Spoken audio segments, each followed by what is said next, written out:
Hey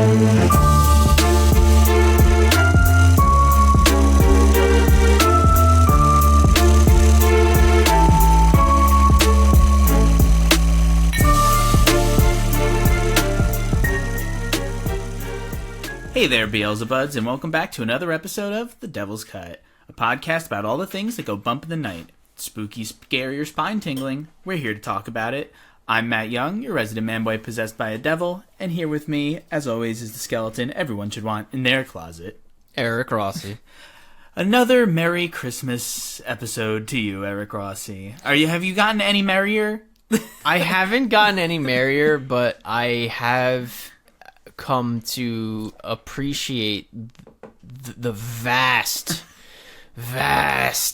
hills and valleys of quality between some of our Christmas watches.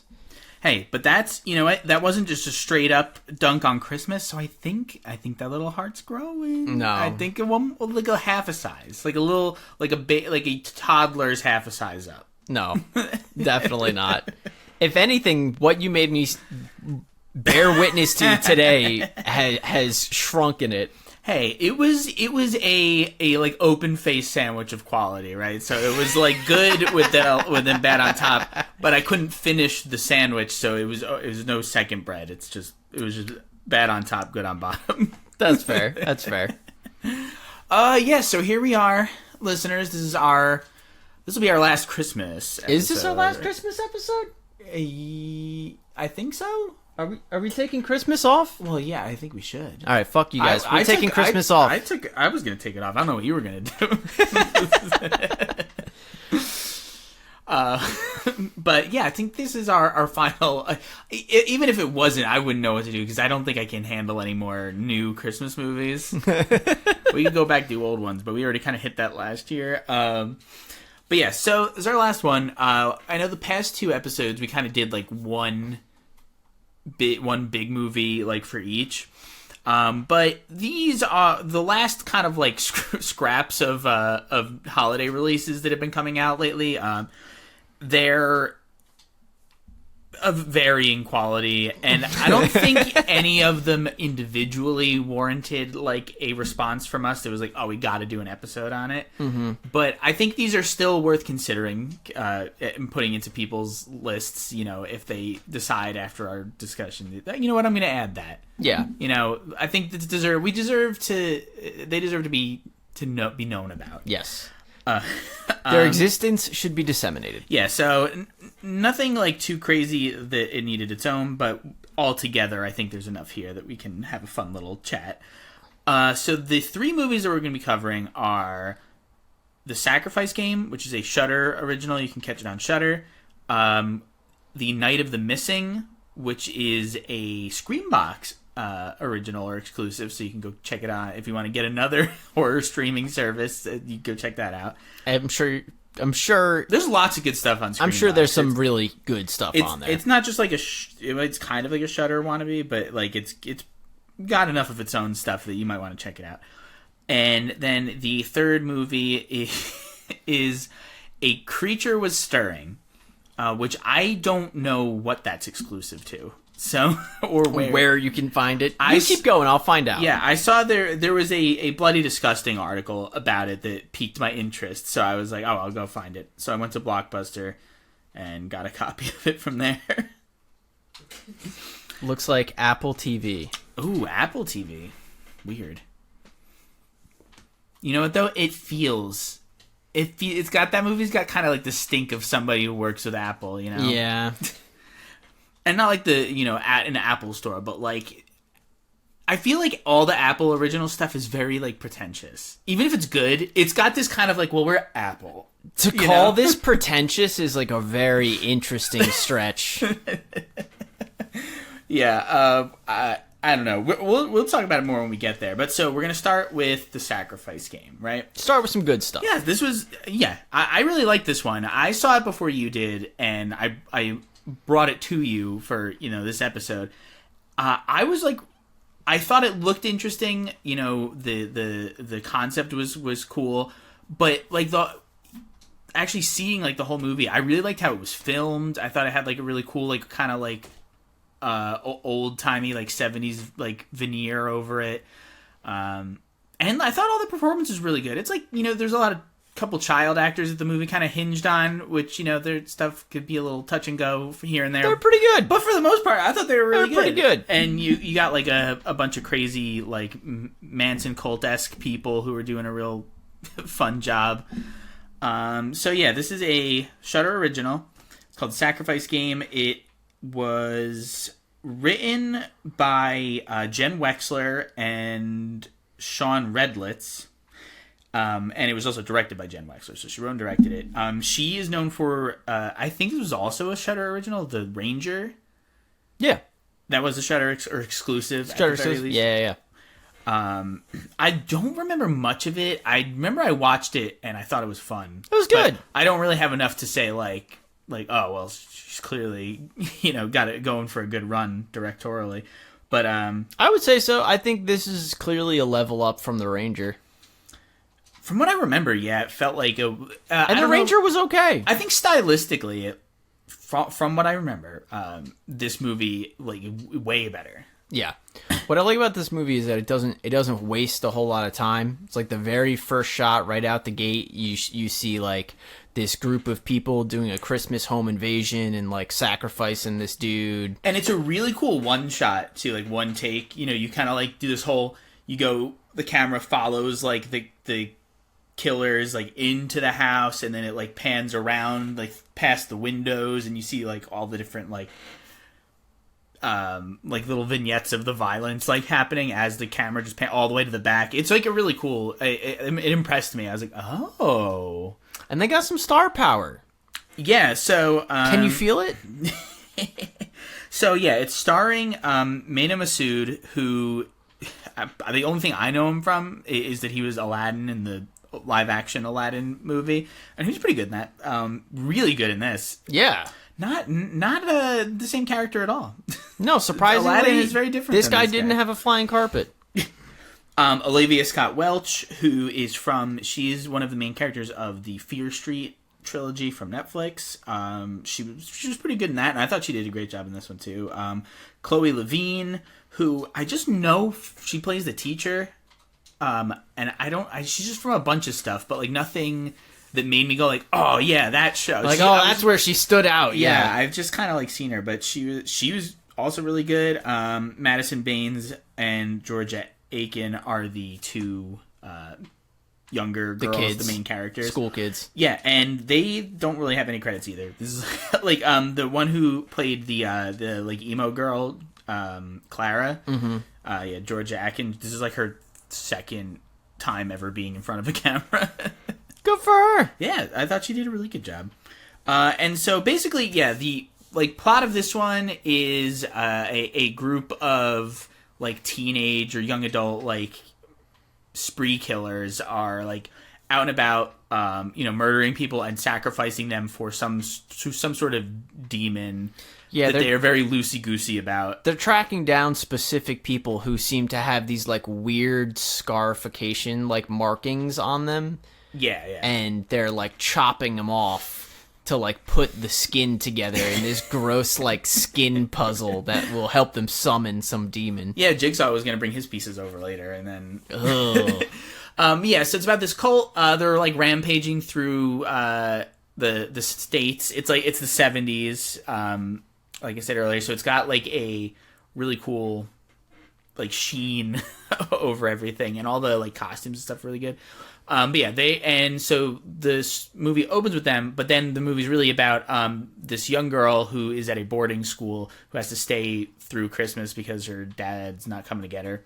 I think that it's a pretty common boarding school trope. Yeah, I mean, there was at least one other movie made this year about that whole concept anyway, so I forget what we got that Sydney Sweeney one. Oh, yeah. It's not called Valium, but I always want to call it Valium because it has some weird... Vivarium. I think. Is it Vivarium? No, Vivarium I think is the... That's the Jesse Eisenberg one. Eisenberg one. And the Imogen Poots. I'm just going to keep calling it Valium. Yeah, I don't know what it is, but there's that one. So yeah, I mean, this kind of thing would happen back in the day. I'm sure it still happens to this day. I don't know of any boarding schools. Have you ever I don't know any boarding school people. I don't know anyone who went to a boarding school. I think it's because we're middle class poor. I think, but like I've never even like seen like in all my like driving through different states, I've never seen like a road that's like, oh, to the boarding school. Like, you know, like I've never been driving and there's just like a cliff with like a school built right up against the edge, like the waves are crashing. Princeton, New Jersey has them. Princeton has boarding schools? I don't know any. Neither. Again, never drove past them. Yeah. But anyway, so our two main characters are like Samantha and Clara, and they are in the school. They get left there over the Christmas vacation. The only other person who's there is a teacher who stays behind, and her like boyfriend that I guess is just allowed He's a free chef. range of the I school. think I think he works as like in some sort of food prep because he's like down in the kitchen, and then he's like shuttling kids back and forth. Maybe he's just like the man on hand. Yeah. I don't know if that's a position that Um, exists anymore, but like they used to just have like a guy around to do stuff in Yeah. the 70s. Yeah, like a superintendent or something, at like an apartment complex. Yeah. But yeah, so we have our group of people who are staying at this, you know, in this isolated school where nobody's going to be. The school gets invaded by these killers, and then, you know, chaos ensues from there. But with a twist. Yeah. I'd say a pretty good one. Are we just gonna like go? Are we just gonna be all spoiler for all these anyway? Yeah, I think if anybody is going through these, I think you're gonna need to hear what they're about and go watch it for anybody to really like go out of the way for these guys. You know, so you'll probably just want to listen. I'd say this one of all of them is definitely the one most worth watching. Oh yeah, for sure. So if you do want to try and get through, you know, the sacrifice game without any spoilers from us, go watch it and come back. But for the rest of us, it's the big turning point for the movie is they get these kids all, you know, roped together, and they get the teacher roped up as well, and they're about to do their sacrifice to try and conjure up this demon who's going to give them like ultimate power and all this bullshit. Yeah, But they find out that they did the ritual wrong, and after consulting their Christian grimoire, which they just had on hand in school, I don't know what that was about, but they find out that they're not doing a summoning spell, they're doing some sort of unbinding ritual, and it turns out that one of the girls who was staying there is the demon, and she's been there for like forever, basically. And so then she kind of like demons out and starts sacrificing them one by one to complete the ritual. Yeah. Yeah, that's basically it. She basically, you know, goes to the demon, you know, unleashes itself and sets itself free. Did you see Villains? Yeah, I love Villains. It kind of has the same structure of Villains, where it's like, guys, yeah, it's like here's these like bad guys. They come in, and then turns out that the bad guys are in trouble because they're worse guys in the movie. Don't Breathe is like that also. Yeah. So it's kind of it's like that kind of twist. But it was fun just because we got to see like that girl go, like, she got her own little like demon dance moment to like a fun song. And I don't know. Cool set. I liked the school. I thought the school was like a really interesting, like we were talking about in Thanksgiving, where it's like, oh, this is very clearly a distinct like location. This isn't just like a school set. Yeah, it wasn't generic looking. It like was interesting to explore. It also let them get like some really cool shots, like when they're all like walking up and down the hall. When the one guy just is like endlessly looking for the basement for like, dude, that one character, Doug, he's like this kind of like wienery dude that like the we'll call him a cult. The cult has him along because he has a car. None of the rest of them have a car. And there's even a moment where the main cult leader is like grandstanding, and he's like, yeah, I'm the leader and I do all the killing, and then we have her because she has all of the knowledge of the magic, and then that guy's the muscle, and oh, I guess Doug's here. Doug has a car. Thanks, Doug. Doug's the fucking best. Yeah, he has some like really good like one-liners too later in the movie, and when he's also really funny when they're like being tortured, and he's like, "No, okay, I want to do it like he did it." Yeah. Did you like buy the reasoning for like how the killers got there? So basically, like the cult group, the main guy, Mena Massoud, is who Eric was just saying was like the crazy guy who's taken it upon himself to be the leader, and he like clearly like really enjoys all of this killing that he's the like big psychopath. Can you feel it? The other ones, like I would say, what was his name? Doug's like a different kind of psychopath because he just met the whole thing with, he's like, oh, whatever, I just like this girl. It's just complete indifference to the murder. He's just in it for the chicks. He wasn't like super into the murdering, but it was clearly like fine with it as long as like this chick was in his car. Yeah. So he's a whole different kind of crazy. Then you had Grant, who's like the meat of the group, but he's like the PTSD, like veteran. Yeah, he's like the lone survivor of some like platoon. So he's very quiet and stoic the whole movie, but they just use him to be big and scary. But Maisie is like the one that's there, like they're all following, and she apparently has like visions about like this demon that will grant them a wish, I guess. Yeah, it's kind of vague, but that's what they say. They're like, oh, it's gonna grant us like whatever we want. Well, it's fun because it's vague and not in like a way that's like bad writing. It's like vague in the way that like these people don't like they're just totally bought into, like they're caught up in the whole moment of it. Yeah, it's vague in the way like Genie's rules are like can be twisted in a vague sense, not like vague as in like they decided it was just Christmas magic. Yeah, so she apparently has these visions, but she went to, like, she's from the same boarding school that they end up going back to. The reason they go there is because, like you said, they have, like, a basement library at this boarding... It's, like, a Catholic boarding school. But in the basement, there's, like, this a grimoire. It's like it's like they have their own Book of the Dead just, like, hanging out. The kids talk about it earlier. They have this basement where they specifically keep all the books they don't want us to read. It's like, motherfucker, why would you have that on site? Who is that for? And also... that school, if that was what that was for, it would not be with like filled with ancient demonic tomes. It would just be filled with like Harry Potter and Twilight and stuff. It would be filled with like sexual health books and like anatomy. Yeah, I don't know why, and it's why they would keep that kind of stuff in like the very accessible, like almost public basement library. But yeah, so I guess like Maisie like found, she got locked in there when she was a kid. They say that like she was getting bullied by like a bunch of other girls, and she got locked in the basement one night. So she spent the night exploring the basement, and she found the grimoire and was like, "Oh, there's a spell. I'm gonna take this page and like summon a demon eventually." Yeah. So she took the page.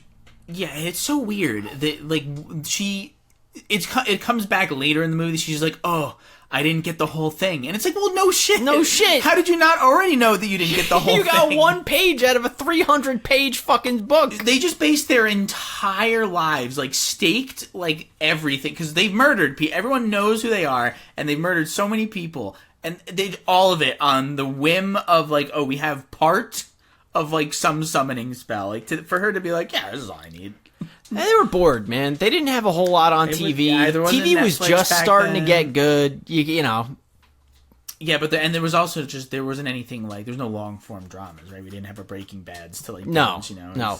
I don't even think MASH was on TV yet. But yeah, so a little wild to be so like sure that this is gonna work. Super invested, yeah. But they said, the one dude says, Grant says that he's like, well, Maisie's been proven right like time and time again, I guess so that's why we trust her. I guess there's like she's some had sort other of instances. Yeah, she's had some sort of like visions and like oracle style. Like, oh, I would okay. watch that movie. I would watch that. I would honestly almost watch more of that in the beginning. Yeah. I could have watched more of them fucking up people before we got to the school, but it's an hour and a half. It's real snappy. Yeah, I'm with you. If there was like a longer cut or something, I wouldn't mind that. Especially because like I would like to see more of their home invasion stuff, because that opening scene was so cool. Yeah, I would have watched it. But yeah, so the cult gets to the school. There's a lot of time spent on Chloe Levine's character, the teacher Rose, and her boyfriend Jimmy. It's like a lot of time spent dealing with them, for it to really not mean anything, because both of them die, and like not even like at the climax. They just kind of are middling, like they're dead. We can write those characters off, you know. Yeah, I guess I didn't realize when we were watching it, but you're right. There's like a significant amount of time just spent on the two of them, and then they get like I would say not unceremoniously killed. It is a sacrifice ritual, but it's pretty like, all right, they're dead. Right. So the movie opens up right with the cult killing, the really cool like home invasion, and then it cuts to the two young girls, and like they do like a scene with their daily routine, and you get to see that like, oh, the one girl, she's like bullied and quiet, she sits in the back, and then the main girl, you get to see them interact with each other for like a second, and then like 20 minutes of like this romance between like Rose and Jimmy, where he's flirting with her, and she, you know, they're in his room, and then we find out like, oh, he's not supposed to be in this room, and there's like all this, like she's talking, like she's developing her character with characters that'll walk right out of the movie, like the headmistress or whatever. Mm-hmm.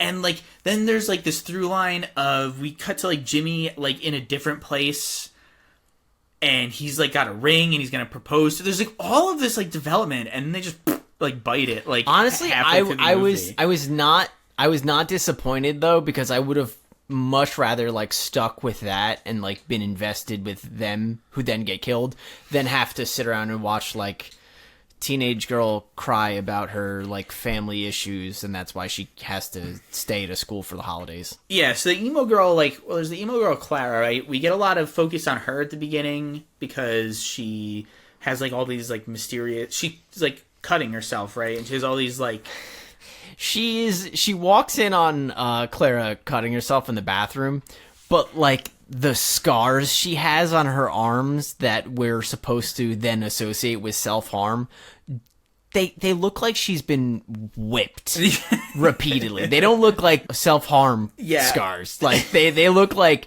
major wounds and like ritual scarification. So I was like flagged immediately. I was like, what the fuck is going on with that girl? She's not just cutting for attention. Something else is going on there. And so we get a lot of like stuff with her. How did you feel about, so the twist is, right, that the demon that they didn't summon a demon, they unbound it. Mm-hmm. And where it was bound was this emo girl, Clara. How'd you feel about this twist? I didn't mind it. I liked that she then becomes the villain, because you get the leader of the cult just spiraling like into his own ego and becoming this guy who's like, oh, I keep saying it, but like literally the entire movie he's like, can you feel it? Yeah. I can feel it. Can you feel the demon? I can feel it. Yeah. I can feel it. And it's like, dude, you can't feel it. You're not convincing anyone that you're feeling it. That's one of my favorite parts of the movie, especially when it's like he is face to face with Clara, the demon, and he's like, no, I'm the demon. Like, I'm the vessel. Yeah. There's like a scene where all the cult members are tied up and being like tortured, and the big guy that Clara like manages to like hypnotize and convert to like her side. So he's like about to like go stab the Aladdin's character, and he's like, no, he's all tied up and like magically bound, but he's like, I'm the demon, you gotta kill her. Like, it's so funny how, and he sells it so well, how like completely like self-absorbed he is. Yeah, you know, it's really funny. It's really funny to see him deal with the other cult members too, because clearly like he's in shape, but he's like a very small guy in stature. Yeah, and like his ego and his like just got real angry small guy energy. Big time angry small guy energy. He is just like trying to encompass everyone with his like charisma, and it's so funny. It's a really well done character. I enjoyed him. It's funny to see that dude, bit. and like the only reference point I have for him is like, I can show you the world. Meanwhile, he's like carving runes into his chest. He had some good hair in this movie. He did have some good hair in this movie.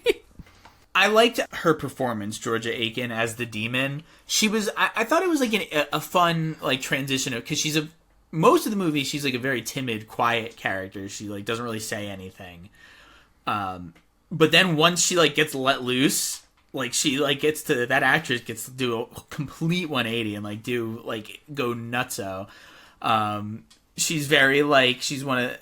There's a couple lines where I'm like, this writing's like a little cheesy, but I think she sells it really well.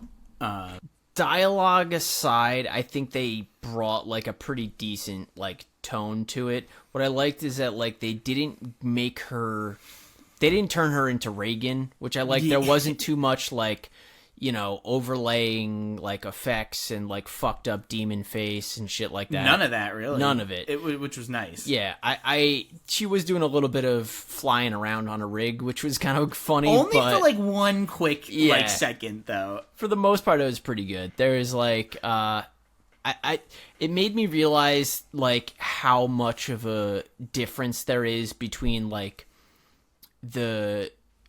I don't want to say exclusively satanic, but like the satanic like demon summon movie versus your exorcisms movie. There's like a pretty big valley between the two, and this movie made it really evident in my mind. I was like, oh, you know what? Considering this is like a Catholic girls' school, this could have gone a completely different direction, and I'm really glad that they stayed in that kind of like more grindhousey like 70s, just like these are some Satanists and they're gonna bring about some demons. Yeah, there's like a little bit of like edge like taken off like in the end because it becomes very like teeny, you know, where the girl at some point the killers get like start to get away. I think it's just Maisie at this point. Yeah, just at the end. Yeah, she gets free because right before Clara like became like fully demon, she told Samantha is the name of the other character, the main girl. She like tells her to leave and escape, and she'll hold off like the killers. And then she goes, but then she like Samantha feels like guilty, and she's like, no, I have to save my friends. She goes and she finds like an axe that was like being used earlier in the movie, and then she shows back up, and it becomes sort of like a like best friends like adventure after that, because like they there's like for a second Samantha's like, you're a demon, like I have to let this chick go because like you're a demon, you're evil. But then Clara is like, hey, we get each other, we're supposed to be best friends. And then she just goes, yeah, you're right. And then they both murder Maisie, and then they walk out of the movie like holding hands. You know? I kind of like it. It is a little cheesy, but I kind of like it because her character is like, well, my mom is dead, and my stepdad just kind of left me here at this school, so fuck that guy. I got nothing else to lose. Let's they do make a very big. They make demon time. They do make a point of it being like her stepdad, probably just to make you be like, well, she's just a stepdad anyway. Like she's not gonna want to go be with him. I just love this child character with like no familial ties or like earthly bounds. She's like, fuck it, demon. Yeah, she just goes, you know what, whatever. Well, we'll just hang around. I want to see what their adventures are after this movie. Just like, what do? Do they just go? I mean, the demon's like totally unleashed. It can do whatever it wants. Do whatever it wants. I'm sure it's gonna go see Vegas. Oh yeah, it's gonna go check out the Grand Canyon. There's lots of sights to be seen when you've been locked in a Christian, boarding school for millennia, hundreds of years. But yeah, I even though it does get a little like teeny boppery at the end, and that didn't really bother me, and it kind of reminded me. I was like, oh, because it's a Christmas movie, so it ends like nice. What I liked about it is that it had all the like Christmas visuals, but it didn't like make a big deal of it didn't make Christmas. A big stink about Christmas. Like I feel like in It's a Wonderful Knife, which we watched the other day, there was a distinct like almost lack of Christmas in it. And I thought this movie tread like that nice balance between the two. Well, It's a Wonderful Knife had its own reasons. It kind of had to be not very Christmassy for a big chunk of the movie, but still, I know what you mean. So I really like this one. I think there's like some like minor like nitpicks you can make, but I think overall it's pretty good. A little bit when they did have blood, it was clearly very like CG. There was some real stuff. Yeah. So it wasn't like always the best like special effects wise, but not enough to detract that much from the movie. No. I mean, that dude getting all of his fingers cut off at once was pretty fucking pretty good. Cool. But I would say for the most part, it's a pretty safe bet if you're looking for like a pretty, mild, casual Christmas horror movie. It's light on the scares and stuff, so it's pretty easy to like just put on. Yeah. It'll be more widely like watchable for audiences, I think. Yeah. And it ends nice. It gave me warm, fuzzy Christmas feelings. Yeah. Sure. Yeah, you wouldn't know. I wouldn't know. You wouldn't know what it's like. It gave me a feeling of satisfaction. Like, good enough. Good enough, Lord. Thank you. Good enough. I watched it this morning for breakfast. It was a good breakfast. Yeah, this one's a definite thumbs up. For the show. Check it out. Number 2 on the list. Number 2. So this is The Night of the Missing, which is a like I said, Screambox exclusive movie. Do we know who does Screambox? I really don't know enough about Screambox. If we got any listeners out there who are like, I'm on Screambox all the fucking time, you need to hit us up because we want recommendations. We want to know what's on Screambox, what we got to check out, what we got to peep. That would definitely be appreciated. Is Screambox is it exclusive to? Is it an Amazon thing? I mean, like, is it like maybe? It was like if Amazon owned Shudder, this is what it would be like. Is it one of those things? I would say no, because I feel like Amazon has a Shudder like tie-in, or is that Hulu? I don't know. It's AMC actually, I think. Oh, I don't know.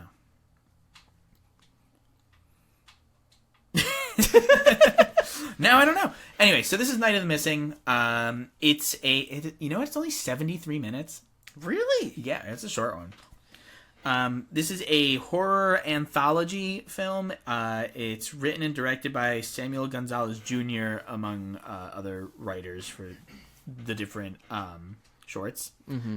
The segments. Yeah, this one was another one that I think I found on Bloody Disgusting. I think they had an article about it. And it sounded interesting because basically the premise is, the through line is a mysterious woman shows up at a police station in the middle of Christmas night. A police officer, the sheriff or whoever is there doing the overnight, finds her, and then there's like this big board of missing people posters, and this woman can like sense what happened to all. So she's like the through line of every time we see a short, it's like focused on one of the people in the missing posters. Then we come back to her, and she gets increasingly creepier and creepier till the end of the movie. And I think like the worst part of it is the like through line story. I think it's the kind overarching, of really lame. Because basically what it ends up being is like, oh, the spooky lady wasn't the bad guy. It was the cop who is the reason why all these people are missing or something. She's just like a murderer cop. Yeah, it turns out that the like cop she's like telling all these stories to is a murderer, and she's like, she gets that information from the missing persons board. She's like, they're calling out and telling me blah blah blah. And it's like, I've seen this happen in like to me when I watch a horror anthology and there's clearly like a good and a bad. Yeah. I'm already like red flagged to be like, all right, well, this is going to be a twist because they're not that bad and this is the real bad guy. So like, I feel like it's kind of like troped out at this point, but yeah, it also doesn't make sense because she's like, you're the reason why all these people are missing. And then we just watched like 3 shorts of where there's very like, specifically not that some woman. crazy paranormal thing that's clearly not the cop that killed her. Also, the cop, she just wasn't. I didn't really buy the performance of the turn into the evil. Like, there's like a funny scene where she's like chopping the woman up into like bits, and it's like this slow mo like buzzsaw scene. Yes, she's making like the weirdest face while she's doing it. Open mouth, a lot of open mouth in front of the buzzsaw, which is crazy. I'm like, you're gonna catch some strays in there. Yeah, you really have to watch out. You're gonna have to get a blood test. Spend all day getting shots. Ugh. Wear a face shield, everyone. Yeah, so like the overarching story, the connective story wasn't like really that interesting or shocking, and at the end it was just kind of like meh. But also the there's only 3 shorts as well. I felt like that's probably how they got to 70 minutes, but like I could have used one more. I think 4 at least. If you're doing an anthology movie, you need 4. 3's like, I think 4 if you got like one that you're like, this one's not that great. But man, sometimes you'll get in front of an anthology movie that has like 4 or 5 stories, and you're just like, holy fuck, it's never ending. I guess so. I just feel like this was too short. Like there wasn't like enough, because there was not another 2 or 3 like check-ins with the main characters. It felt so abrupt. It was just like, I'm here to tell you about the spooky children, and the cop is like worried, and she's like, oh, okay, I'm gonna help you, and then tells like one story, and she's like, and I think you're the killer, and she goes, fuck you, and just like it's like the turn is so sudden. But also the shorts themselves, I don't think there's really any like particularly strong ones. I think the best is the first one with the little kid in the ice cream truck. That one honestly is really good. It's got some like cool visuals. It's got like a cool ice cream man monster. The effect of the kid like getting frozen by this thing is really cool. I just remembered like I really enjoyed that one until the very last shot. The very last shot shows you a little bit too much of the monster, and it's like very clearly just like a cheap mask. But like prior to that, that's a really good fucking short. Yeah, with the really long arm coming out of the ice cream truck. And again, like the first movie, it's a short. You don't usually see an anthology short that hinges on the performance of a child actor. And especially one so young. And I thought this kid did a really good job. He doesn't have a fuckload of lines or anything, but like he was really, like emotive. He had good body language. The emotions. Yeah, I thought this one was the best one, but it's also the shortest one. Man, that long arm. Really, there's a super I'm pretty long... sure that was in the trailer, and that's what hooked me. I was like, "Ooh, this looks good." There's a super long arm that like creeps out from inside this ice cream truck, and it just keeps going and going and going, like Mr. Fantastic. And then it makes the kids like ice cream cones start bleeding. Which yeah, was pretty awesome. My god, that was a good effect. That was really cool.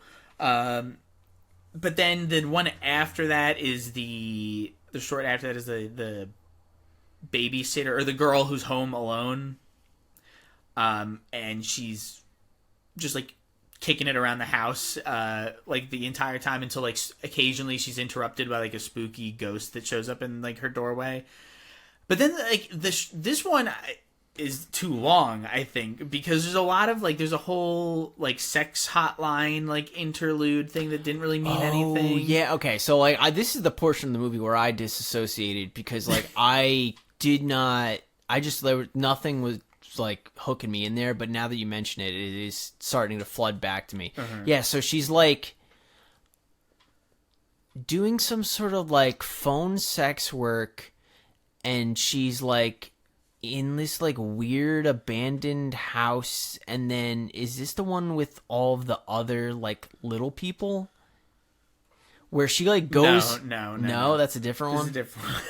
You know which one I'm talking about? I do. That's the next one. Oh, okay. Well, then I have no idea. This one is just she's a girl who's like home alone, or it seems like she's not in her home. I thought she was like babysitting or something at first, but then she's just still there all by herself until occasionally like a ghost or something like creeps out from like a doorway at her. But then at the end of it, you find out like it's just her from later on, like in the future or something, and then she gets like sucked up by a TV, and then turns out she's been missing. I don't know. It was like it felt like it was trying really hard to tell me something, and it just could not communicate. I'm like, do you think it was unable to communicate it, or you were unable to receive the message? no, I'm open to whatever they want to tell me, but they got it. Like I think they just. I was like, I don't really know what the lesson of this is. So I didn't really like that one. I thought the actress did a good job with her performance. It just like didn't. The whole thing didn't make any sense. And also, yeah, why are like? It's so weird that the through line is such like it's just a cop who's a serial killer. Is such like a grounded like horror, but then all of the shorts are like so supernatural. Extremely. They're all like Twilight Zone. Oh no, there's shorts. There's 4 shorts. How? I forgot. So yeah, so the next one after the Home Alone one is the one with the little people. So there's like an old man who's like sweeping around a garage, and he like hears some noises and sees like lights coming from this big like table that's like a little like scale model of like a neighborhood. It's like, so all the like there's like those tiny houses, it's like this whole town, and he hears like noises and sees lights coming from it, so he like he's an old dude too. Yeah, he's old, and he like slowly walks his way over to the table, and he's like looking there, and there's like all these little tiny like people figures like stacked up, but then we like zoom into the table, right, and then we're in like a regular looking normal neighborhood, and these like 2 girls are like all bloodied, and like they're like at the end of a movie that we haven't seen any of. They're like all like cut up, and they're limping, and they're bleeding everywhere, and they're just being like followed by like creepy people who like look like they're wearing like toy face makeup, you know what I mean? Yeah. So they're done up to like look like they're made of plastic or something, and they're doing the like thing where they move when you don't. They only move when you're not looking at them, you know. So these girls are being like stalked by these like creepy doll creatures, and then we keep like cutting up to like the old guy like kind of seeing like this observing everything. Yeah, it's like the figures just like I guess change like every time we see them from like his vision. So I'm just assuming every once in a while like he'll blink and like they'll just be somewhere else, because he's just like looking at them, and they're not like. It's not like CG where you see little people moving around. Yeah, no, it's all just like plastic little guys. And he's just like, what the fuck's going on here? And then, like, again, this one has really no, like, story, right? Because they've gone through, like, this whole adventure that we didn't get to see. We just see the end of it. We can assume what happened. And then they get to the end of the table, right? Like, literally, like, the one girl dies, and then her friend just kind of like drops herself off the edge of the table. Yeah, she's walking backwards to try and like avoid the people, and she's slowly creeping back, and then all of a sudden she's like falling forever. And you cut out to the old guy watching the models, and this tiny little person the size of like a grain of rice just goes like right on the floor, and he's like, oh. And then he looks down, and the little model is like, bleh, like all like the arms and legs are like going everywhere. And then he like picks it up and puts it back down on the table, and then we zoom back in, and her corpse is just like bleh. Mangled on this pavement. Yeah. So this one was, I think, it had a very interesting idea, but I would have rather seen it explored. Not in like 7 minutes in this like in this horror anthology that again has like neither of the, at least the first short had ice cream in it, which is like cold, so it's kind of Christmassy, right? Like it has at least some sort of no, I'm gonna have to push back. There are no cold desserts at Christmas. There's hot desserts wall to wall. Well, yeah, they're stealing desserts from Thanksgiving because they can't get any of their own. We got like fucking fruit pies, pumpkin pies, cookies. Cookies and milk is as close as I'm going to let you get to ice cream. Ice cream is not a Christmas dessert. I'm just saying there's ice and Christmas is icy. That's like the only connection you get, because otherwise none of these have anything to do with Christmas. This movie is just very specifically, the through line is set on Christmas, but that was the only connection they tried to make. To me, this was marketed as a Christmas horror anthology, but you don't get to say that. No, if you don't. If the only thing is that there is a Christmas tree in the police station. It is a horror anthology with Christmas in it. Not even that. Literally, all it is there's a Christmas tree in the corner of the police station that provides some fun lighting. But, like, otherwise, that's all that Christmas has to do with this movie and the anthology. So anyway, the little people one, the little figurines, I thought it was a cool idea. I would like to see something like that explored, like, in a more, like, opened up form. Because I would have rather watched, like, that movie. Like, just show me the beginning of that for the rest of this movie. But I thought that one was okay. It had some ideas that are worth checking out. And then the final one, now this is the fourth one. This is the one that ends up taking like its own third of the movie to do. It's the one where the guy is haunted by his dead girlfriend. Do you remember this one? Yes.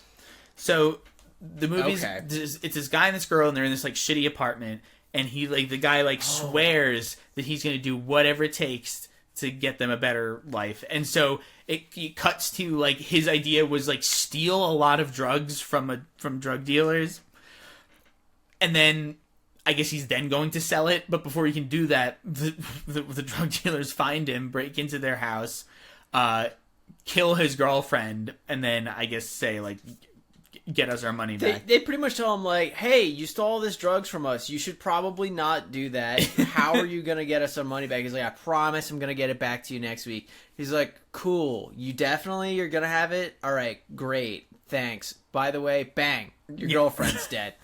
So then that dude gets off-screen arrested, interrogated, and processed, and then put on parole and released. And we essentially cut from, boom, his girlfriend's dead, to a week later when he gets released on parole, and he gets home, and they show up at his house, and they're like, where's the money? And he's like, motherfucker, you killed my girlfriend. I just spent the week dealing with the fact that I have a dead girlfriend in my house now. When did you think I was going to sell all your fucking drugs? And he's like, damn, you didn't sell the drugs. That sucks. You should have sold the drugs instead of getting arrested.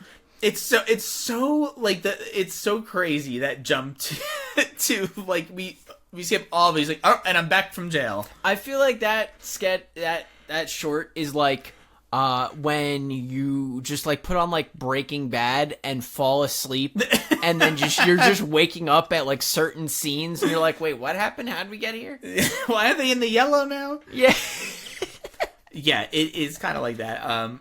And then so basically the drug dealers come back to antagonize or kill the boyfriend, but then they both get murdered by the ghost, the dead girlfriend ghost of the main dude. She even kills his parole officer, yeah, right? Because he calls the parole officer. He's like, something's happening in my house. You got to get down here. These guys showed up and they tried to kill me, and then a ghost killed them. And he's like, hey, man, I'm your parole officer. Like, please don't tell me you're getting high. Like, that's not good for you. I got to come down there and piss test you. He's like, dude, just get down here. I need help. The fucking parole officer shows up and he's like, all right, man, I don't know what you were talking about, but here, pee in this cup. And he's like, what's this for? He's like, well, you're clearly fucked up and using while you're on parole, and like, we can't have that. And then the parole officer gets taken out. It's like he wasn't even doing anything wrong. Yeah, it started to feel like the what you say, the fucking Saturday Night Live skit. Like, I kept thinking more cops were gonna come running in. Boom. What you say? So fucking good. Yeah. So anyway, that's the end of that one, right? He just like all those people die, but he's just stuck with his ghost girlfriend. Well, he like slowly realizes like, oh, like it's a girlfriend, it's the ghost of my girlfriend, and I promise her. Takes him way too long to realize that. Yeah. It's clearly who else would be haunting you? I remember seeing there's a very specific sequence where like the one drug dealer dude is about to get killed, and like it's at the point where the viewer already knows that there's a ghost killing these guys. Yeah. And there's a really, really bad shot of a floating knife behind this dude. Oh, and it like it's rough. It's clearly just kind of goes to the side of him, but you're in profile, so it looks like it goes in him. And I was like, fuck, if you just cut that one shot out, it would look so much better. Yeah, like, if you just had the noise and him fall over, it's like we would have understood. It wouldn't have even changed the runtime of the movie. It would have been like a 62-minute movie versus a 63-minute movie, tops. Yeah, it was... I do remember that one. That was not great. And yeah, that's how the short ends. It's just the ghost kills a bunch of people, and the guy's like, "Guess that's my girlfriend now." Thanks, my ghost girlfriend. Sorry, I got you murdered. And then we cut back. This is after this last short is when there's, he's in between them all. Like we said, the woman who showed up to the police station is acting like crazier and crazier because she's like, "I know this one. I've seen what happens to him, and I've seen what happens to her." That she starts like raving. And then she, accuses the police officer who's on duty of being, like, the evil one. And so then the police officer like, shoots the shit out of her because she basically was like, well, she's getting really loud, so I guess I'll murder her. She's gonna give away my secret that I somehow killed all these people through like supernatural shorts. Yeah. I don't understand. It doesn't add up. I don't know if the movie is. I don't remember very clearly. I don't think it like actually accuses her of I think it's just like the woman is like, I know what happened to all these people. I also know that you are a murderer. I don't know if it's saying that she killed all them, which would have been better, but also would not make any sense because Boo. They're all supernatural. And then so then the cop kills the mysterious woman, and then like right as she killed her, the old janitor like peeks his head in, and he's like, oh. Uh-oh. So then we get and then she makes like an evil face at him, and then it cuts to her, and she's like carving both of the bodies up, and then she throws them in a sack and tosses it over her back and just walks towards the camera. That's the end of it. And I was like, man, I would have preferred it. I think honestly what would have made it better is if it was just not in a police station, if it was just like she walked into a stranger's house, and it was just like, because you know what? The police angle of it all just like kind of doesn't make it fun for me anymore. Yeah, I don't know. I'm also not that like maybe I wasn't that shocked that the police officer was evil, It was like less of a twist for me. If it was like a cozy like grandma in a like strange house or something, I'd be like, oh, killer grandma. Oh. And then you could have made it more Christmassy because it's like grandma's house. Right, like killer cop is like, that's not even a twist. I just assumed she was murdering people, like, for her job. Yeah. So, but with all that and just like the complete like disregard for it being a Christmas movie, I didn't think it was a very good anthology, and then I also was disappointed that I didn't even get like a halfway interesting Christmas horror movie. It's kind of a bummer. Yeah. And I had high hopes. Again, I got fooled with the ice cream truck. I thought there'd be more Christmas stuff in it. It's like, what do they say? Die Hard? They're like, Die Hard, that's a Christmas movie. And you're like, is it a Christmas movie? It is. There's way more emphasis on the Christmas of it all in Die Hard. It's like very acknowledged, like the whole movie. Is that like a good a barometer though? Is if it's like, oh, is it Die Hard Christmas, or is it just like at Christmas time? Maybe. I think that's a good in between. Yeah. Between that and like a full on like this, like Krampus is a Christmas movie, right? Yes. Because like the whole point of it is that it's like on Christmas. This is like an evil Santa, so that's like a Christmas movie. Capital C Christmas. Yeah. So yeah, I think I think Die Hard is like a good in the middle between that and not barely. This is at the bottom. They barely like I said. There's a Christmas tree. Not a sprig of mistletoe anywhere. That's it. That's the whole movie. So. Bad for this month of Christmas movies. I don't think it's worth. No, it's not worth getting a free trial of Screambox for. This is why we need the Screambox people to come forward and tell us your trial on this. Tell us the good stuff to trial on. So that's Night of the Missing. Now, before we get into this third one, if you plan on watching this movie, you need to get inebriated. You need to this sobriety is the enemy of this movie. I genuinely think throw an edible down the hatch, have a couple tall boys, maybe some whiskey in your cider, but don't raw dog this film. This third one. I wish I wish I didn't. And the worst part is, like, I think more people should watch it. I just don't think they should watch it sober. Yeah, it is a weird movie, right? Because I don't think people should watch it, but, like, I think there's some things they're gonna want to see. You know? That's a very good way to phrase it. I don't want you to watch this movie, but there are some things I need you to see. The way you pitched it to me, you're like, I need you to see this movie. I can't tell you anything about it. I need this movie just to happen to you. Yeah. And I was like, it happened to me. When I got to the end of it, I was like, all right, well, I can tell why he wanted it to happen to me. So this last movie, this is A Creature Was Stirring. This was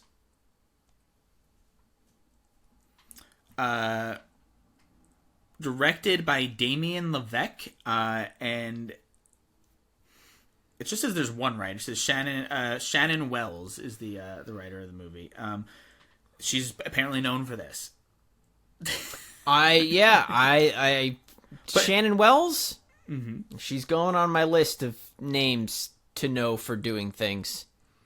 And not good things, just things. And the director Damien Levesque was known for a movie. It sounds really familiar. It's called The Cleansing Hour. I don't know. This sounds like something that does sound familiar.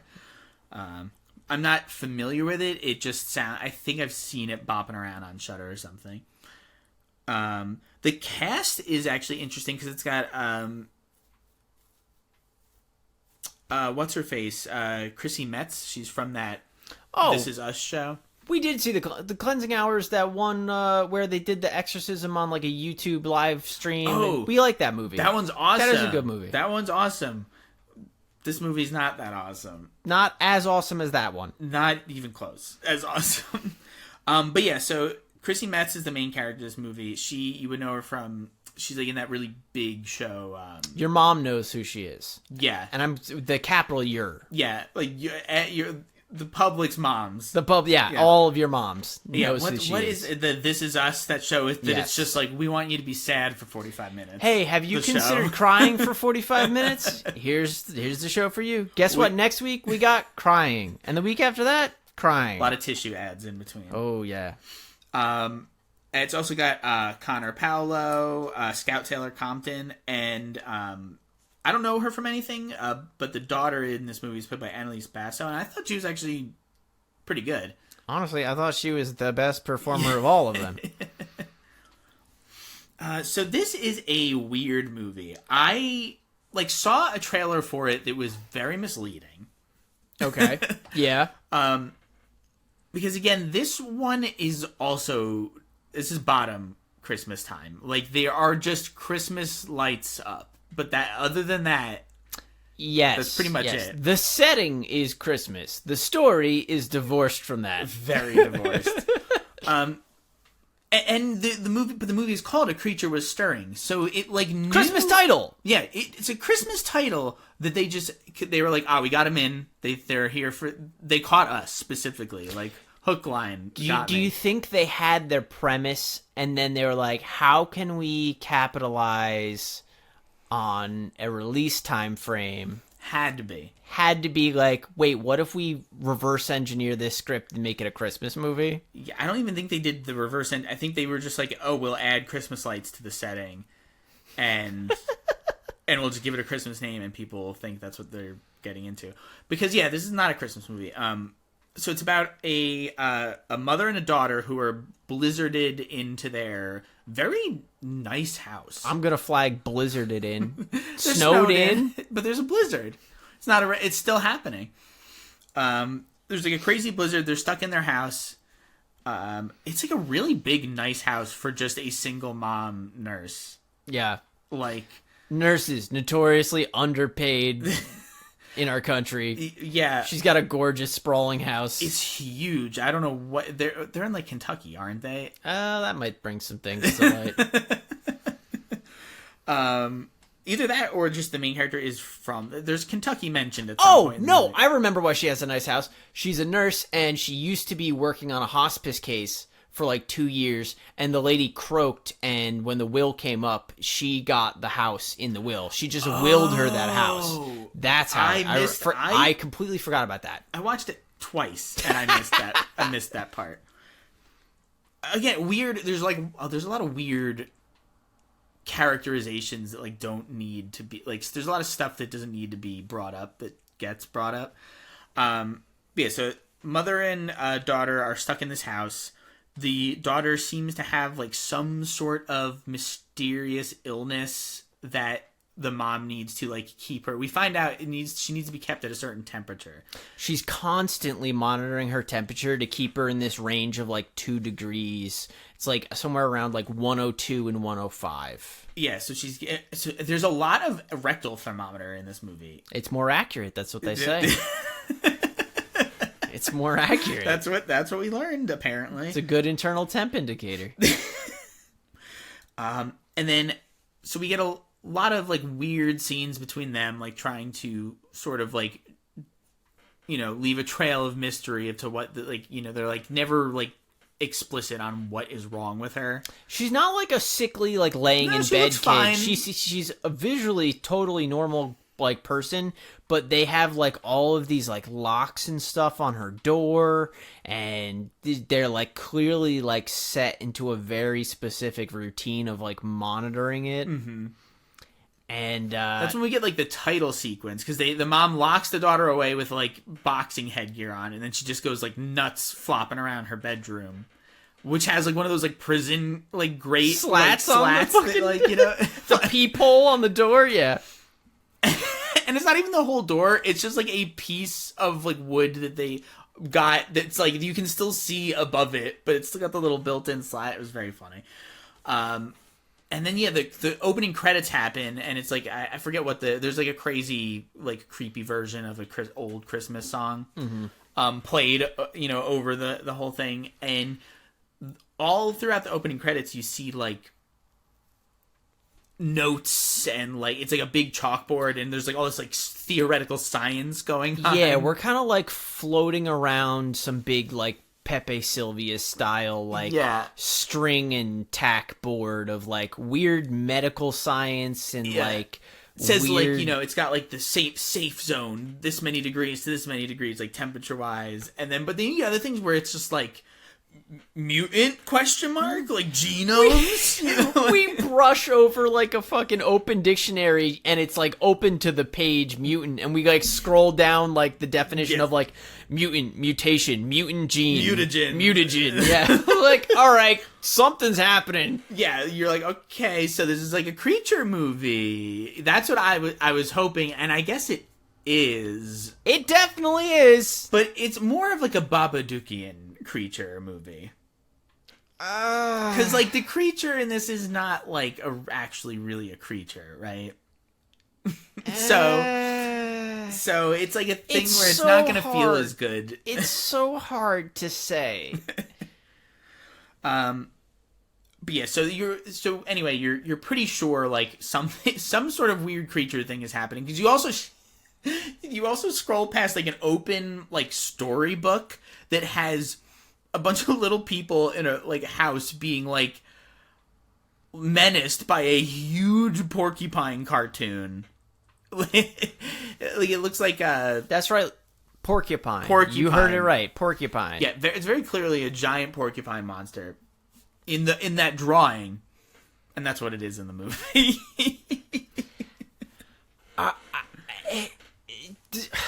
Just to get to the good stuff, there's 2 people that like break into the house out of the another blizzard. Another home invasion.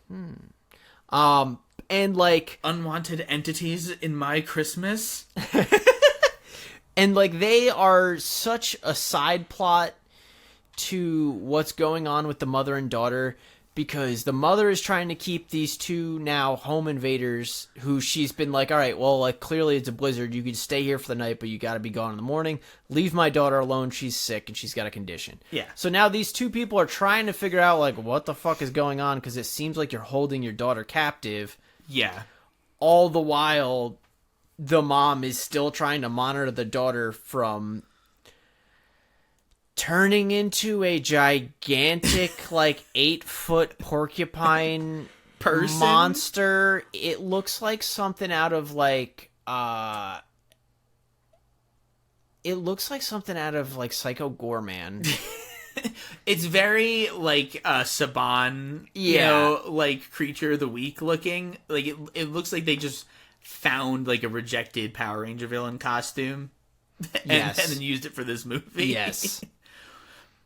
The creature design is gross as fuck. Yeah. They got that going for it. Yeah, I could see it in like a trauma movie, right? And there's like a pretty gnarly transformation scene like towards the end where she like morphs into it and like all the quills are coming through her back and her skin changes and like her hand separates in this gross like porcupine hand. Yeah. It's like weird little grabbies that he has. She's like a were porcupine, but like there's a temperature element. If to she like... gets too hot or too cold, she'll turn into this monster. What? The monster like menaces the two people who showed up. Mm-hmm. For a while, there's like a little creepy, fun, like kind of chase suspense scene in a snow tunnel where the chick's like kind of like army crawling through a tunnel in the snow.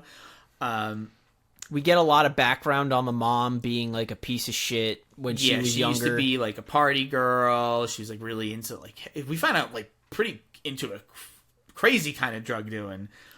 But we like there's a lot of development put into that. Like there's so much energy of the movie is like don't forget mom used to be a piece of shit and now she's a good lady. And now she's good.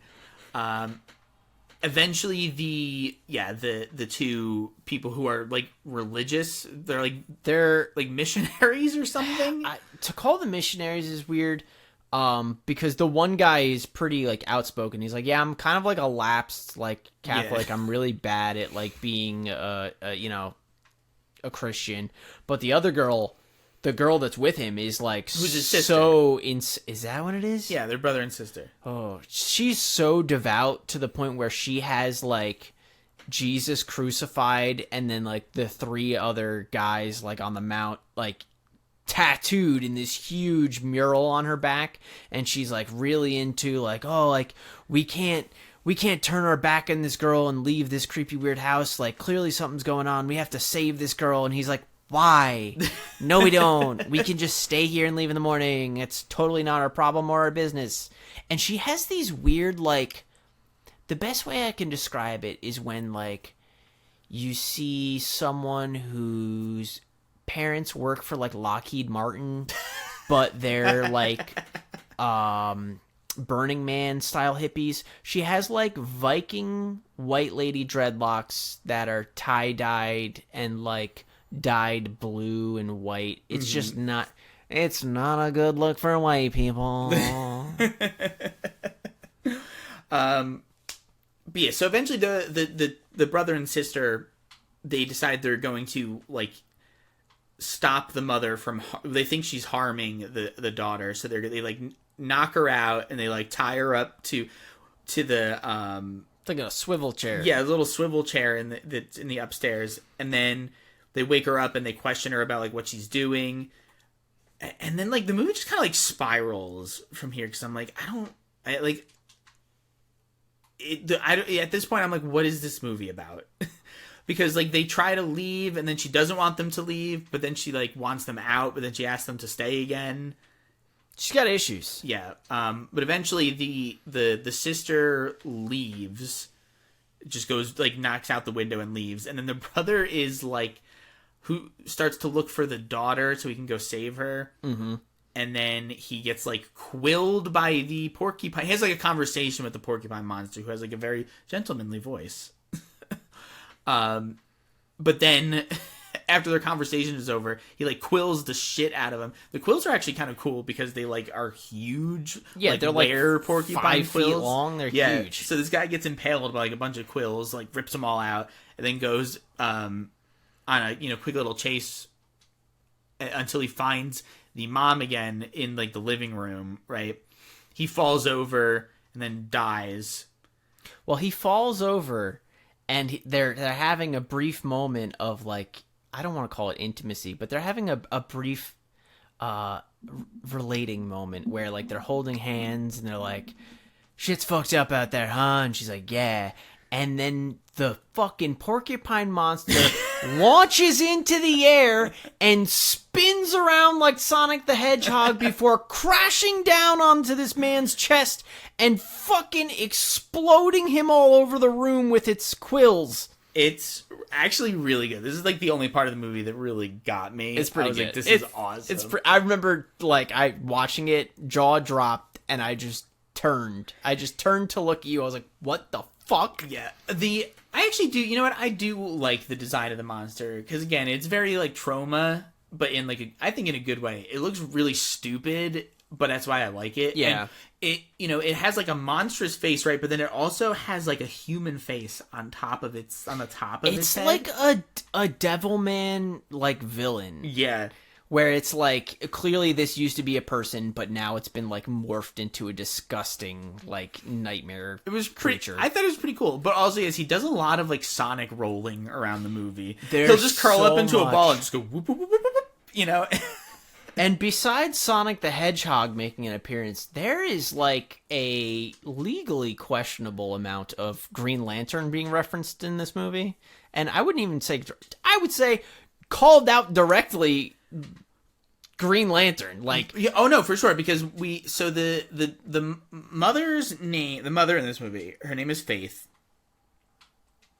And the daughter, Eye roll. the daughter's name is Charm. Cause she's my lucky charm. boom. And so Charm at the very beginning is like, oh hey, I was reading Green Lantern again, just like flat. She's like, I was reading Green Lantern. And the mom's like, I don't know who Green Lantern is. And she like gives his whole origin. She's like, oh, well, he's a, part of the Intergalactic Space Force that, they explains his powers and stuff. And you're like, okay, we know Green Lantern. Yeah, We're Green Lantern. nerds. We know Green Lantern, yeah. But then like later in the movie, the mom like steals the daughter's like Green Lantern comics, just like a random one, and it was like, again, and I yelled it when we were watching the movie. I'm like, you can't just start at the Parallax Saga. You gotta go to the beginning. She just jumps into a stray issue of Green Lantern. She's like, all right, It's like she's gonna be so lost. She ends up like jerking it to that comic though, so I don't think she was in it for the story anyway. She just wanted to see them green tights. But yeah, so she like, there's a weird fantasy sequence that happens where the mom is like fantasizing that just the Green Lantern comes into her room and starts fucking her, and it's just the guy that's in the house, the one of the Christian people, Corey, I think his name is. Like, she's imagining that Corey is in a Green Lantern costume and fucking her. Not like, oh, I wish Hal Jordan was here to fuck me. She's like, I wish this guy that I know scrawny guy downstairs was just dressed in this bad, like, dollar store Green Lantern costume. But still, the fact that he shows up in, and I'm like, what? Are they allowed to do this? It was so weird. Weird choice, yeah. But so, all that weird stuff happens. All the two Christian people die. The mom, Faith, goes, that's it. It's time to get this monster out of this fucking house, and I'll save my daughter. She just grabs a baseball bat with nails in it, goes down there to, like, beat the shit out of him. There's all of a sudden, like, weird, like, little goblin porcupine guys. I got nothing. Like little Muppets that they were just like, well, we got them. Yeah, yeah. We had fur left over in our budget, so we let's made all just make these a bunch fun of little creatures. guys. Yeah. Gotta put him in the movie. She goes down there and then she like tricks it. She like puts the baseball bat down, right? It's like this weird scene. It's like, why did we do it this way? She puts the bat down. She like hums a little like lullaby song that she would sing for her daughter, and the thing is like, ooh, lullaby. And then she pulls out a switchblade that was in her pocket and stabs him. I'm like, why wouldn't you just smack him with the, like, why this ruse? It slices open like a big hole in this monster, and then she like just reaches in and pulls her daughter out of the monster hole. Mm-hmm. And it's like, it's so like clearly just like latex and like cardboard and stuff that they're like pulling her out of. But she pulls it out of this monster, and the monster dies, and she saved her daughter. And then it's like it's like a couple of days later, it cuts to, and the blizzard is stopped. I think it says 1 week later. 1 week later, the snow has stopped. It's melting. They're like, guess what? It's going to be 75 today. I'm like, whoa, everyone's going to get a cold. Yeah. Global warming. And the mom is like, talks to Faith is talking to Charm. Charm's like, all right, I'm going to my job that I just got. Bye-bye. Yeah, like turns into a Hallmark movie for like one scene. Yeah, and then Faith goes outside, and she finds like all these like pictures that were like in the suitcase that she like threw out the window earlier in the movie that had all her like drug stuff in it. She looks at all these photos and she sees one. She's like, oh, the guy and his sister that were here last week, I remember them from my past. And then we like, and I'm like, the movie is over. The movie is fucking over, and then we have a full like 3.5. Then we flash back to 1998. Why are we in 1998? No, how? No, the movie's supposed to be over. Roll credits. No, and this is where like the twist. This is when you get the like psychosis twist. The twist. Where this is the M. Night Shyamalan twist. Because it turns out that the guy and the girl, the Christian people, they were from a night in 1998, back when Faith was like a bad girl, and like this, they were trying to like convert her to like Christianity to get her into a program or something. And so the guy, Corey, is like, no, I really like her. I think I can get to her. And then she'll come with us. And then there was like a line earlier in the movie where Faith was like, I used to love corrupting innocence. I was like, all right, Batman villain. Like, it's also crazy that she was like, I know it has been in the context of the movie, it's like 10 years from when she like had her daughter while like being on drugs, and she's like cleaned up, and now 10 years later she's a nurse who just get gifted a crazy house, I guess.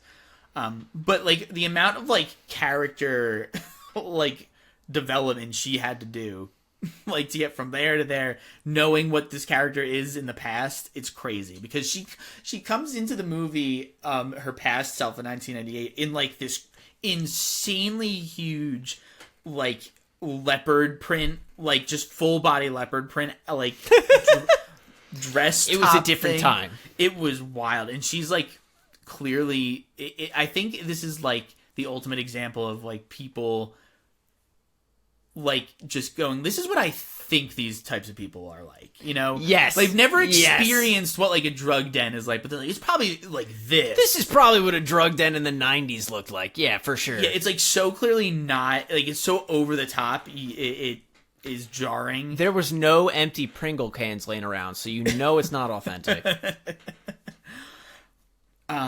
But yeah, so we get the line read back to us again. I used to love corrupting innocence. And so she like sits the kid down and like forcibly and like overdoses him on heroin. Yeah, and fucks him. Yeah, it's crazy. And I'm like, oh, bad luck, Mom. She gives him the fucking hot shot, and then she just kind of like pushes his head back, and then it's like, and then it's on. For it. And then, we see, she's like, oh, we go back to, like, regular, like, the modern time, and she's like, oh no, my memories, like, they all start, like, my brain snapping back to her, and then there's, like, a shot of the daughter, or the sister being like, you killed my brother, and he's, like, overdosing, and so we find out that, like, those people were not there the whole time. Then we go back through the whole movie, and all the times that, like, the people who broke in are interacting with the daughter. It's all just like, if they fade away and then the mom's there, like it was all her the whole time, pretending that she was these two other people. It's so dumb. It's such a bad twist. It's so dumb. Yeah, I guess she's been in some sort of like, it's like a psychosis? The thing, like, well, it's like that specific like condition where you like it's like the thing by proxy, like where you have to. Oh, like, Munchausen by so proxy. She's been in like a Munchausen's fugue, where she's like I like she can't remember that she's like been forcibly like making her daughter sick. She's been like shooting antifreeze into her daughter too. Yeah, well, again, that's the other thing. The movie like that is pointed out. And they're like, well, she must be a monster. This is before we realize that the ghost people are not real. Are ghost people. Before we realize that, the one sister is like, what kind of mother would shoot up her daughter with antifreeze? But then also, what kind of daughter just doesn't die from it? So I'm like, so she's like, is she supernatural? Like, or is that, because that's all a lie anyway. I think it's all in this fucking lady's head. And we go from her like realizing that all of this shit was in her head to this shot of her daughter dead, mangled up in this tree outside of their house. Ugh. Like she jumped out the window and then just got like impaled on a tree and stuck there. And now it's there was a scene where the religious girl like left, that she was interacting with Faith, the mom character, and they were like arguing, and Faith was like, no, don't go, like I want you to stay and help my daughter. And then the woman just still jumps out the window, but then we find out it was when it does the like superimposing of like what the real thing that happened was. The daughter is the one that leaves. Now, listeners, if this sounds like a confusing mess, that's because this fucking movie is a confusing mess. It's got a giant porcupine bitch in it. It's got a lady who's tripping out on her own fucking sauce. She's like sober and she's still like losing it. She has no idea what's going on. Two of the characters that are the focus of the movie for a long time aren't even real. Yeah, they get scenes by themselves. Yeah, there's scenes where they're talking with the two of them, even though they're all in her imagination. That's the thing. If you're going to do that kind of twist, you can't do that. You can't do that. No. Right? Because now we're seeing just imaginary stuff. It needs to be like our POV. Our narrator character, the character we're following that is having the break, they need to be there the whole time. Yeah. Otherwise it doesn't make any sense. Because the daughter also has like a solo conversation with this guy that I, even on my second viewing of it, was like, the dialogue doesn't make any sense here if it's her mom.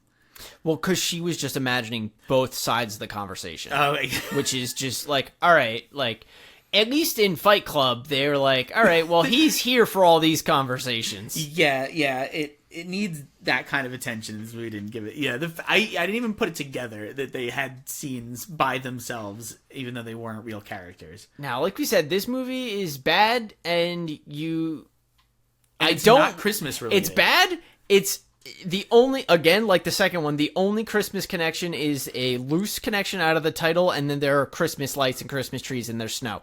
But this movie's bad.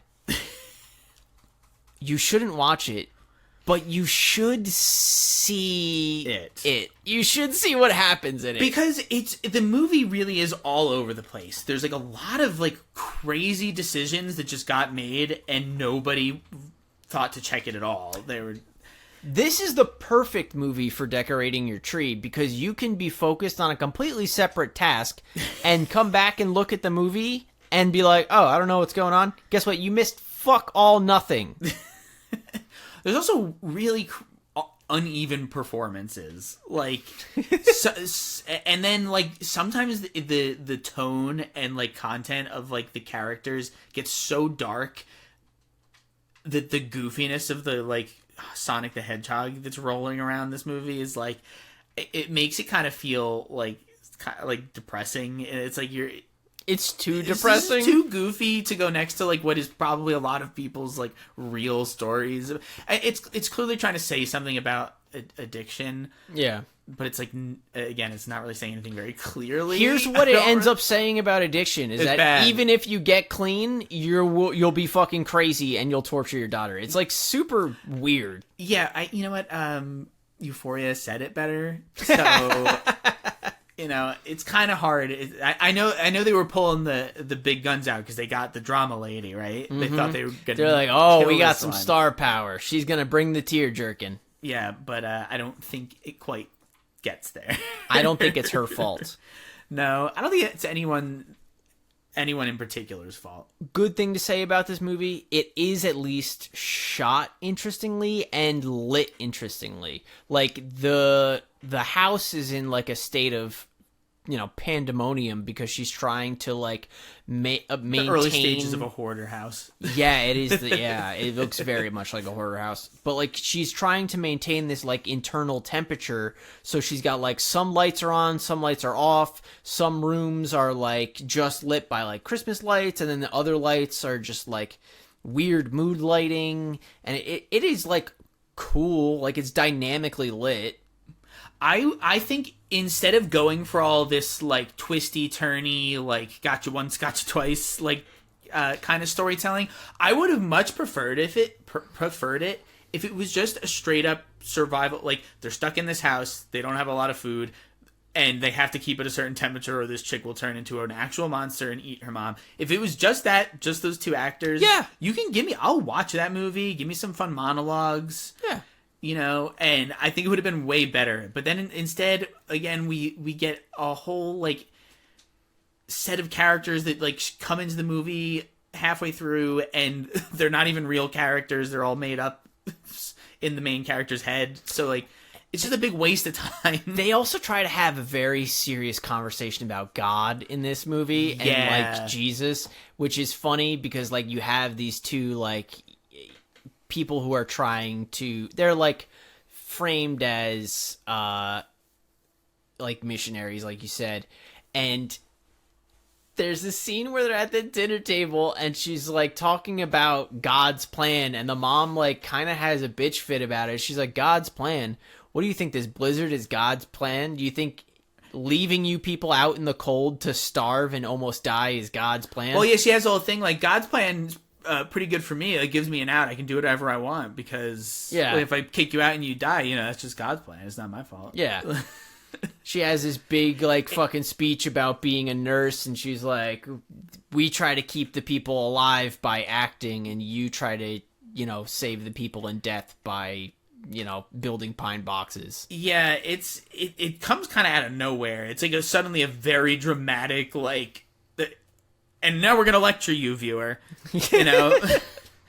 But not even lecture. It was just like, here's my point of view on this debate. It's just like, all right, you know, I get it. I agree with what you're saying, lady, but I also just don't think we need this in the movie right now. No. You know? No, I think didn't really add anything. I think you scale down, you simplify, you take out the second twist at the end, you got a much better story about a girl who turns into a giant porcupine and eats her mom. Yeah, I think, you know, I would have given it points for being like interesting, because I was like, I've never even considered a were-porcupine, you know? Yeah, I don't know. Do you think they had the costume first? Maybe. Like, I don't. Somebody did a drawing on a napkin. How do you get that movie off the ground? How do you get that idea off the ground? Well, like, do you think the porcupine is because she was like a drug addict? Was it like, it's a needle? It's a needle thing. Like the needles. Fucking boo! Oh, you're right. You're probably right. That's it. Yeah, because it is very ham-fisted. God, it feels like that sucks so much worse. The porcupine being just like a weird fucking element gives it so many points, but like if you're trying to connect it back to the needle usage and like, and also the fact that it turns out it's not real. Like, not only did like she not kill the monster never existed. So it was just like for them to unwrite all of that, like, as just like, oh, she's crazy, you know, then it takes points away because it's not a real creature feature, right? Yeah. If the creature was just she made it up in her head, boo. I don't like it. I would much rather a real porcupine monster was the problem, because then I'd be like, all right, I'm in. Yeah. So yeah, that one, watch at your own risk. We think you should, but we don't want you to. Yes. I know that's a mixed message, but so was that movie. So much potential. So that brings us to a close on our our month of holiday festivities. Fucking finally. I think this was a there's some good and some bad here. We had some bad Christmas movies, but we did have a lot of Christmas horror movies. this Tons. year, more than I think like recent years. And so I think while they weren't good, I hope that it means that we'll be getting more tries next year. Yes, we'll get some big swings this summer, hopefully, to get us to where we need to be. Yeah, and maybe next year we can ungrinch you. I'm doubling down.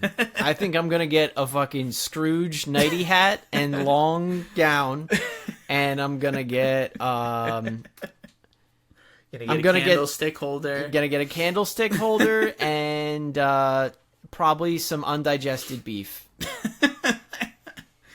Well, it'll be difficult, but you know what? I have faith in Christmas 2024. We're gonna do it. Shudder won't disappoint me. Screambox will still be around, and we're gonna do it. We're all hands on deck for next Christmas. We gotta get a good. We didn't get a like straight up like evil Santa movie this year, did we? Probably did, but I don't know if I'm aware of one. Probably off the beaten path, very likely. So let's see. What creatures have we missed? We didn't get any evil snowmen. I didn't see any reindeer. No Krampuses. No major Krampuses. I'm sure there were some smaller release Krampus movies, but I feel like we were on the Krampus train for a long time there, and I think the Krampus train needed to take a break, which is totally fine and good. No more attempts at the Ginger Dead Man series. That's good too. None of those. So yeah, what were our creatures this year? Did we have any? Just the naked elves, but that wasn't really new. That's old. That was from a while ago, but no big time creatures other than the porcupine. Porcupine, and I don't think it warrants being added to like the the greater Christmas pantheon. The annual rotation. I don't think Definitely that movie not. goes on it. No, I might be convinced to watch Sacrifice Game again around Christmas. But even then, I think that's as close as you'll get. Definitely don't watch, or don't add Night of the Missing to your list. It's just watch the Mortuary Collection. Yeah, just watch that again. If you want to watch another one, do that. Or the Books of Blood, the Hulu. That one was good. Books of Blood was good. Clive Barker. Yeah, one. That one was also very good. But I think that one was also based off a anthology book called The Book of Blood. So I think they had a framework to go from on that one. But yeah, so that's it. That's it. That's it for Christmas. We will be having our Movie of the Year podcast. Just like last year. That'll be coming out the first week. The first week of January? Yes. All right. Yes. Okay. So we're taking off the rest of December, but we'll be back in the new year. Yes, it'll probably be late the first week of January and then back on our usual like Tuesday, Wednesday schedule. Perfect. And then we're going to be trying to play with the show a little bit and play with the streams. We're kind of in the midst of figuring out what our best format is for both, because we want to try and do some more streams and do some more interesting stuff on there. And we want to try and give you a little bit more of a beefed up show. So things might be changing a little bit in the new year, but we'll still be coming at you with horror from every angle. And yeah, that's about it. Yeah, that's it for me. Merry Christmas, everybody. Happy New Year. And keep it real.